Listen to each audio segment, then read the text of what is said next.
CM तो अब हम क्या कहें इसको, ये तो पैराशूट से आए हुए हैं। जो राजनेता अब स्थापित हैं वो क्यों उत्तर हरियाणा में एक नेता को पैदा होने देंगे।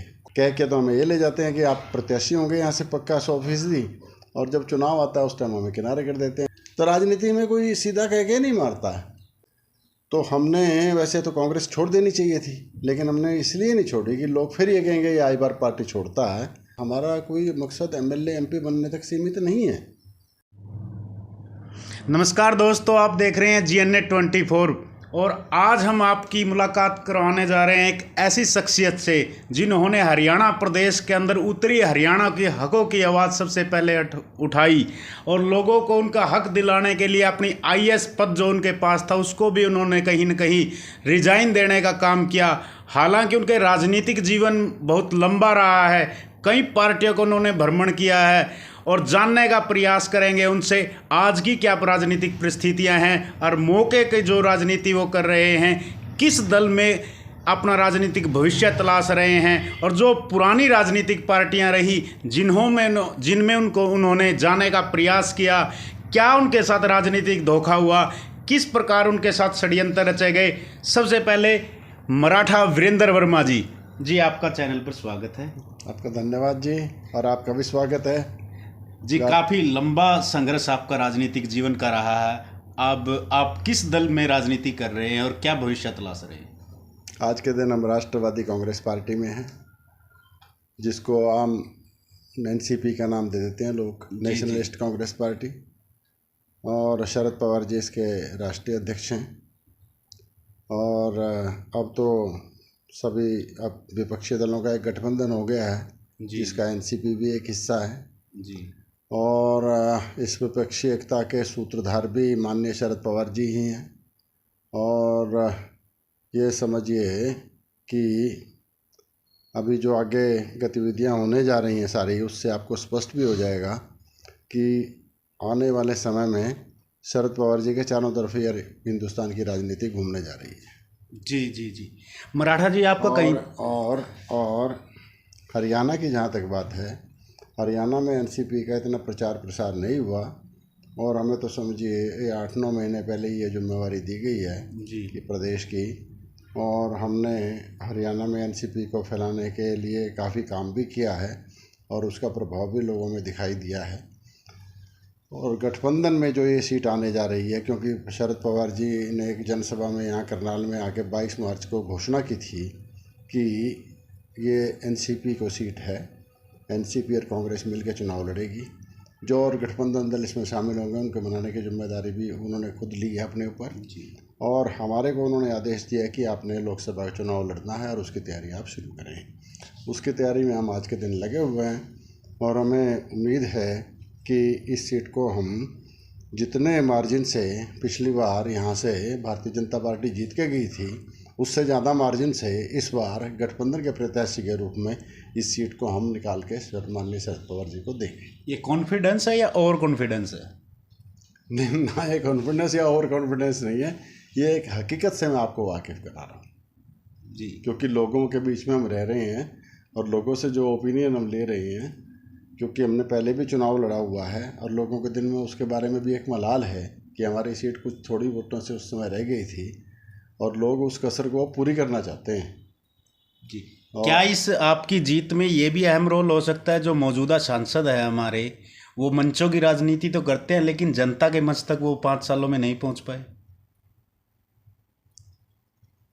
मैं तो ज़्यादा उन पर ना तो मैं टिप्पणी करूँगा कोई, मैं तो अपने बारे में बोलूँगा कि हमारे कुछ मुद्दे हैं जिनको हम पूरा करना चाहते हैं जी। इस क्षेत्र का निरंतर जो है अनदेखी हुई है अब तक जी। उसको हम स्वाभाविक है कि जो संतुलन होना चाहिए राजनीति में विकास का और सारे क्षेत्रों का और सरकारी नौकरियों में हिस्सेदारी का, उसको हम अवश्य पूरा करेंगे। जी नहीं, अब तो यहाँ CM सिटी है, करनाल से CM है मनोहर लाल जी, विकास की गंगा वो कह रहे हैं बह रही है। हालांकि उस गंगा में अभी हम बारिश हो रही थी, हम तैर के आपके पास आए हैं। CM तो अब हम क्या कहें इसको, ये तो पैराशूट से आए हुए हैं जी। CM इसी यहाँ कोई पैदा नहीं हुए, इनको यहाँ के लोगों से कोई लगाव भी नहीं है जी। ठीक है, हरियाणा के हैं हरियाणा के करके मध्य प्रदेश वाले के अपेक्षा तो इनको हरियाणा वाले से लगाव होगा, लेकिन वैसे तो ये झज्जर के हैं, रोहतक झज्जर के हैं, तो रोहतक झज्जर से इनका ज़्यादा जुड़ाव है। नहीं, जो नारा आपने दिया था उत्तरी हरियाणा का हक मिले, कहीं ना कहीं भारतीय जनता पार्टी ने आपके उस मुद्दे को हायर करके मनोहर लाल को यहाँ पैरासूट से सीएम बना दिया। नहीं, उन्होंने तो कहा जो जिसको हमने सीएम बनाना है उसको करनाल से चुनाव लड़ा दें, क्योंकि उत्तरी हरियाणा के लोग जो है थोड़ा सा रुझान रखते हैं अपने कैंडिडेटों की तरफ जी। तो यहाँ से जो बनेगा, तो अगर वो मुख्यमंत्री बनेगा तो ये कहने को ये बात हो जाएगी भी उत्तरी हरियाणा के क्षेत्र का ही हमने मुख्यमंत्री बनाया हुआ है जी।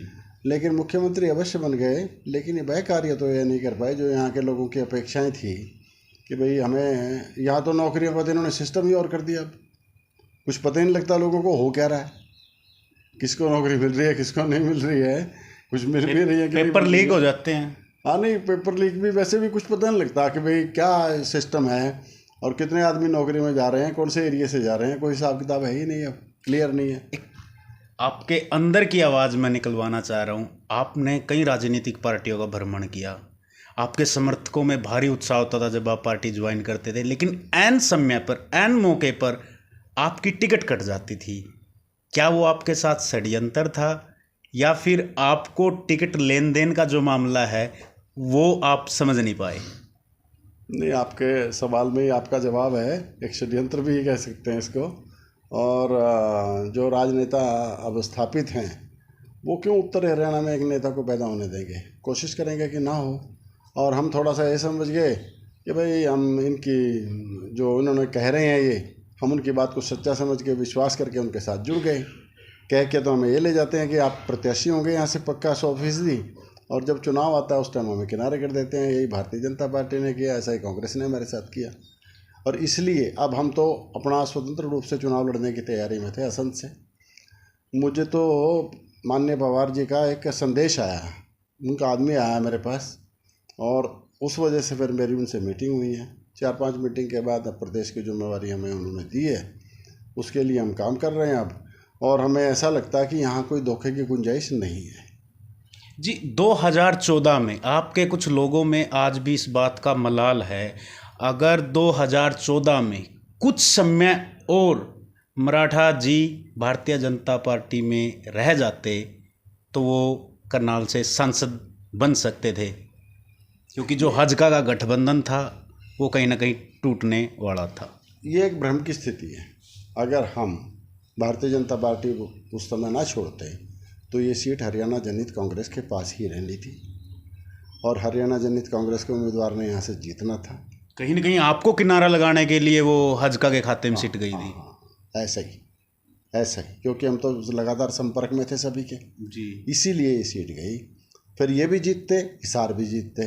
कुछ लोगों का ये भी कहना है कि लोकसभा नहीं तो विधानसभा मिलती जी। विधानसभा हमारी असंध हल्का था, असंध से 2009 में हरियाणा जनहित कांग्रेस जीती थी, और अगर दोनों सीटें हरियाणा जनहित कांग्रेस की निकलती करनाल और हिसार, उस सूरत में तो 45-45 का समझौता भी रहता। समझौते में हरियाणा जनहित कांग्रेस ने फिर असंध की सीट भी नहीं छोड़नी थी। फिर भारतीय जनता पार्टी वालों के पास ये मानना हो जाता है कि भी असंध सीट तो ये नहीं छोड़ रहे, मजबूरी है, आगे देखेंगे, तो वहाँ भी हमारी अनदेखी होनी थी। तो राजनीति में कोई सीधा कह के नहीं मारता है, राजनीति में एक तरीका होता है किसी को एकदम नीचा गिराने का, उस तरीके से हमें नीचा गिराती रही पार्टियाँ जी। देखिए, हम धरातल पे जाते हैं, मराठा जी के समर्थक भी हमें मिलते हैं, कहीं ना कहीं इनको कट्टर समर्थक कहा जाता है, और वो एक ही एग्जाम्पल पेश करते हैं कि उत्तरी हरियाणा के अंदर अगर हम बात करें करनाल पानीपुर क्षेत्र के अंदर, कि मराठा वीरेंद्र वर्मा को ही वो एक ऐसा नेता मानते हैं जो कितने ही बड़े लेवल का नेता, उससे आँख में आँख डाल के अपने हकों की आवाज़ को बुलंद कर सकते हैं, अपने हक दिला सकते हैं, ऐसी उनकी मान्यता है। ऐसा क्या पिला दिया आपने अपने समर्थकों को जो इतनी भावना वो रखते हैं आपके प्रति? थोड़ा सा मैं पहले एक बात को और स्पष्ट कर दूं। पहली जो बात मैंने आपको कही थी भारतीय जनता पार्टी के बारे में, तो उस बात से हमने कि भाई लोकसभा चुनाव में जब मौका नहीं दिया तो हमें पार्टी छोड़ दी हमने, और लोगों का एक ही जल्दबाजी करके छोड़ने में, ये हमने 2019 में ऐसा किया कि लोकसभा की कह के ले गए थे हमें लोकसभा या विधानसभा, तो लोकसभा हमें नहीं दी, लेकिन उस देने का कोई ठोस कारण नहीं था ना देने का। तो हमने वैसे तो कांग्रेस छोड़ देनी चाहिए थी, लेकिन हमने इसलिए नहीं छोड़ी कि लोग फिर ये कहेंगे ये आई बार पार्टी छोड़ता है। तो हमने फिर उन्होंने कहा था कि विधानसभा आपको पक्का लड़वाएंगे, लेकिन विधानसभा का लोगों ने सब ने देख लिया अब तो कि विधानसभा में हमारे साथ धोखा हो गया। मैं आपको बता देना चाहता हूं, जो विधानसभा का चुनाव था, जो असंध विधानसभा की सीट थी, एकमात्र वही सीट ऐसी थी जिसका अंतिम समय पे निर्णय हुआ।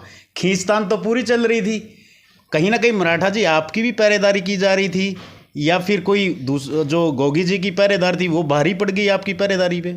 थोड़ा सा मैं एक बात और बता दूं, ये बात बीच में रह गई थी कि लोग हमारे से क्यों नहीं टूट रहे। लोग इसलिए नहीं टूट रहे हैं हमारे साथ, हमारा कोई मकसद एमएलए एमपी बनने तक सीमित नहीं है। हम तो अपने कुछ उद्देश्य हैं जिनको लेके चल रहे हैं, वह पूरे होने चाहिए। तो उनकी लड़ाई में हम तो हिस्सेदारी कर रहे हैं अपनी। तो इसमें लोग ये समझते हैं कि भाई इस आदमी की अपनी निजी स्वार्थ कम है और ये जो कुछ कर रहा है हमारे लिए कर रहा है, इसलिए लोग हमारे साथ जुड़े हुए हैं। नहीं, कांग्रेस पार्टी ने जब आपको लोकसभा में धोखा दे दिया, विधानसभा में धोखा दे दिया, फिर आपने भारतीय जनता पार्टी के कैंडिडेट बख्शीश जी का समर्थन किया। वो समर्थन हमने इसलिए किया था क्योंकि जब हमारे साथ उसमें भूपेंद्र सिंह हुड्डा मुख्य रूप से थे जी, जब वो हमारे साथ धोखा कर रहे थे तो फिर वो उनका ग्राफ दिन प्रतिदिन उठता जा रहा था, भारतीय जनता पार्टी नीचे आती जा रही थी। तो कौन चाहेगा जो धोखा दे आदमी की वो आदमी मुख्यमंत्री के रूप में फिर सामने आए। तो इसलिए हम जो है मुख्यमंत्री जी मनोहर लाल खट्टर हमारे संपर्क में आए, तो हमने भारतीय जनता पार्टी में हम गए। पास है सबका साथ, सबके विकास की वो बातें करते, एक पूरे संसाधन उनके पास हैं, किस प्रकार पार पाओगे। वो भारतीय जनता पार्टी जो है ये एक ढोल की तरह है जो फूल गई है जी, अंदर से बिल्कुल खोखली है। ये तो जब इसकी पोल खुलने लगेगी ना तो अंदर कुछ भी नहीं मिलेगा। ये चुनाव एक तरफा भी जा सकते हैं इस बार। भारतीय जनता पार्टी वाले तो वह लोग तो सोच रहे होंगे शायद भारतीय जनता पार्टी वाले बहुत मजबूत हैं, वो बिल्कुल अंदर से खोखले हैं। ढोल की पोल वाली बात है, एक बार ये ढोल फूटेगा तो लोगों को लगेगा अंदर तो कुछ भी नहीं है इसमें। वो तो 400 पार का नारा दे रहे हैं। वो नारा जितने का मर्जी दे, वो अगर 50-100 भी पार कर जाए तो भी गनीमत समझे, अगर गठबंधन ये सिरे चढ़ जाता है तो। और निश्चित रूप से मुझे लगता है सिरे ये चढ़ेगा।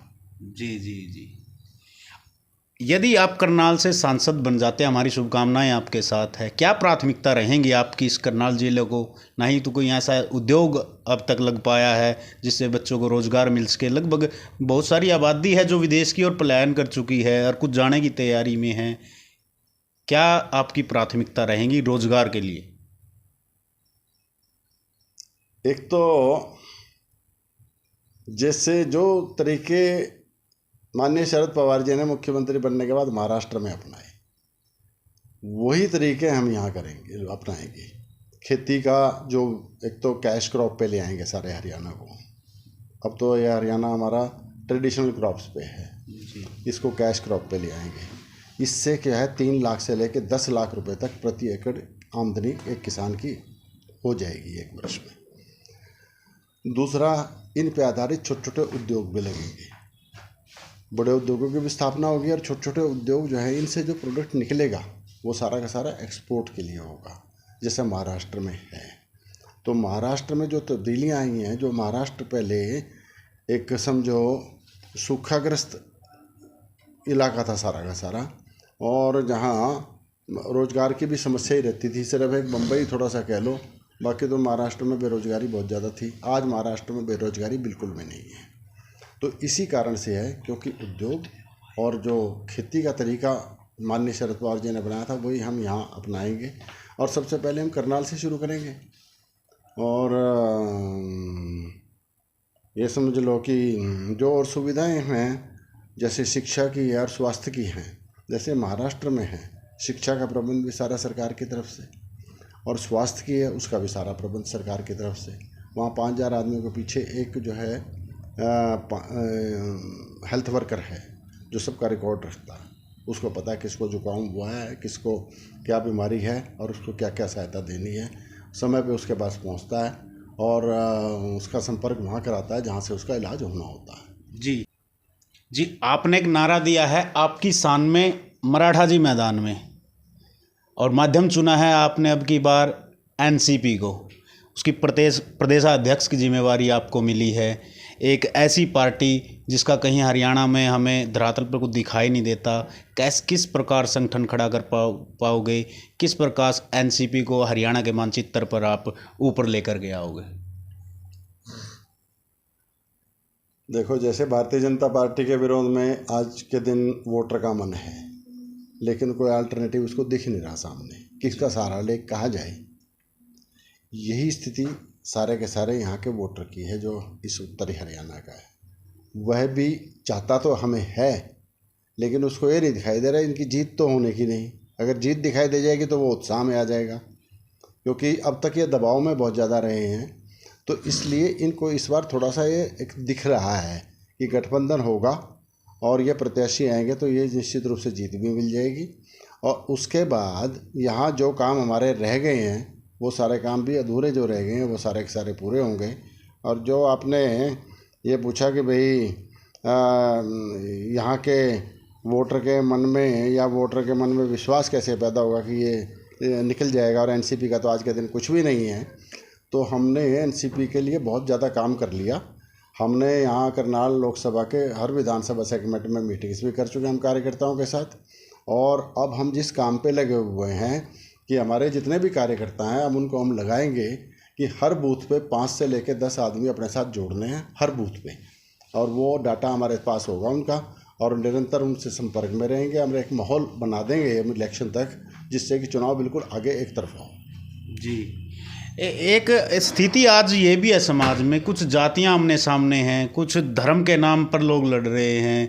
क्या ये उन लोगों को क्या संदेश देना चाहेंगे? किसी के बहकावे में ना आए या सार्थकता से विचार परामर्श करके समाज में एक समन्वय स्थापित करें, भाईचारा बनाए रखें?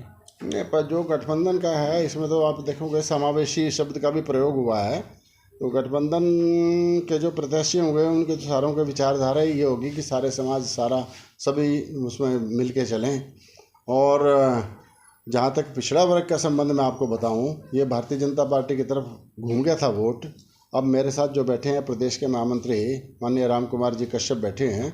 ये कश्यप सभा के अध्यक्ष भी काफ़ी लंबे समय तक रहे हुए हैं, और जो अभी इनको भी देखने को बात मिल रही है और मैं भी इनके साथ जाता हूँ, तो अब पिछड़ा वर्ग का रुझान अब गठबंधन की तरफ होने लगा। भारतीय जनता पार्टी से छिटकने में अब देर नहीं लगेगी, और हर समाज चाहता है मेरा आदमी आगे जाए। जी, तो जैसे अब कश्यप समाज के भी यहाँ करनाल लोकसभा में बहुत ज़्यादा वोट संख्या है, और हमारे समाज की भी बहुत ज़्यादा वोट संख्या है। ये 2 वोट संख्याएँ मिल जाती हैं तो भी जीत की स्थिति तक पहुँच जाता है आदमी। जी, तो बाकी और सभी जातियाँ हमारे साथ जुड़ी हुई हैं, और सभी के मन में यह है कि हमारे एरिया का आदमी बनना चाहिए, और ये एक अच्छा मौका इनके पास इस बार है। और इस बार मैं समझता हूँ लोग मेरी आशाओं पे पूरा उतरेंगे। एक अंतिम सवाल, एनसीपी राजनीतिक सफ़र का आपका अंतिम पायदान है या फिर लोग आपकी गड्डी पे, आपकी कोठी पे दूसरी पार्टी का भी झंडा लोग देखेंगे? नहीं, ऐसी बात मुझे लगती नहीं। उसका कारण है क्योंकि एनसीपी कोई पार्टी का नाम भी मैं नहीं कहूँगा, और माननीय शरद पवार जी भी एक आदमी का नाम नहीं मैं कहूँगा। ये एक इनकी एक विचारधारा है। और ये एकता शक्ति पार्टी जो हमने बनाई थी इस समय, जो कि उस विचारधारा की माँ यही एनसीपी वाली विचारधारा है, माननीय शरद पवार जी की जो विचारधारा है। और मुझे तो मैं इससे इतना प्रभावित हूँ कि मैं नहीं समझता कि इधर उधर होने की कोई अब आवश्यकता है या कोई ज़रूरत पड़ेगी कभी ऐसी। और ये भी एक ऐसी शख्सियत हैं जो इनके मुंह से निकलती है तो उस बात को करते हैं पूरा। जी, देखिए, ये हमारे साथ जुड़े थे, लगभग जो 22-23 सालों से उत्तरी हरियाणा के हकों की आवाज़ उठाई, अपनी पार्टी बनाई, अनेक पार्टियों में वो गए। कहीं ना कहीं उनका कहना है कि उनको अंदर खाते जो पार्टी है, जो नेता है, उन्होंने इनको ऊपर नहीं आने दिया कि यदि ऊपर आएंगे तो अपना हक मांगेंगे। इसलिए इनका कहीं ना कहीं राजनीतिक धोखे इनके साथ काफ़ी हुए हैं। लेकिन अब ये एनसीपी प्लेटफॉर्म पे हैं और उनके प्रदेशाध्यक्ष की ये जिम्मेवारी निभा रहे हैं, और इनका ये कहना है कि जो महागठबंधन का हिस्सा है वो एनसीपी बनी है। और हाल ही में ये दिल्ली में माननीय शरद पवार जी से भी मिल के आए हैं, और इनको टिकट के लिए जो है ग्रीन सिग्नल मिल चुका है। और ये अब इन्होंने आपने जो समर्थक है उनको भी नारा दिया है, अपने लोगों को भी नारा दिया है, करनाल पानीपत के लोगों को एक नारा दिया है कि आपकी शान में मराठा जी मैदान में। ये तो आने वाला वक्त बताएगा कि जनता किसको चुनती है, करनाल का सांसद कौन चुना जाता है 2024 में। तब तक आप देखते रहिए GNA 24।